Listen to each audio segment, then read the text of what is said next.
আসসালামু আলাইকুম রহমতুল্লাহ। প্রিয় দর্শক, কেমন আছেন? আশা করি ভালো আছেন। প্রিয় দর্শক, ব্যক্তি পর্যায়ে সুদে লেনদেন ও দাদন বন্ধে হাইকোর্টের রুল। ইত্তেফাক ডিজিটাল রিপোর্ট প্রকাশিত হয়েছে 11 মার্চ 2025 4:45 বিকেলে। তো চলুন আমরা প্রতিবেদনটি সম্পূর্ণ জেনে নিই। আশা করি আপনারা এর মাধ্যমে জানতে পারবেন কেন এমন রুল জারি।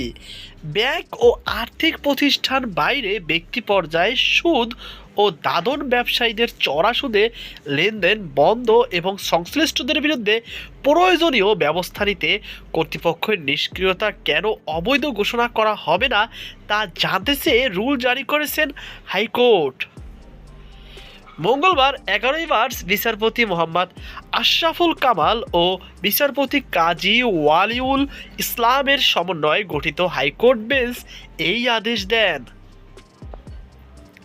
আদালতে তার আদেশে আগামী 2 মাসের মধ্যে মাইক্রো ক্রেডিট রেগুলেটরি অথরিটির চেয়ারম্যানকে এই রিটে চাওয়া সুদ ও দাদন ব্যবসা বন্ধ সংক্রান্ত আবেদনটি নিষ্পত্তির নির্দেশ দিয়েছেন। অর্থ সচিব, স্বরাষ্ট্র সচিব সহ সংশ্লিষ্টদের আগামী 4 সপ্তাহের মধ্যে রুলের জবাব দিতে বলা হয়েছে।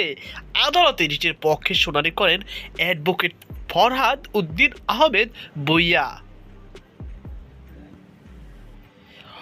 মামলার বিবরণ থেকে জানা যায়, খুলনার বাটিয়াঘাটা উপজেলার উদমারা গ্রামের বাসিন্দা শচীন্দ্রনাথ শীল এ বিষয়ে গত 11 ফেব্রুয়ারি সুপ্রিম কোর্টের সংশ্লিষ্ট শাখায় রিট দায়ের করেন।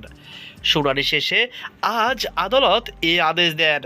তো প্রিয় দর্শক, এই বিষয়ে আপনার কি মতামত অবশ্যই কমেন্ট বক্সে জানাবেন। সকলে ভালো থাকুন, সুস্থ থাকুন। আজকে পর্যন্তই, আল্লাহ হাফেজ।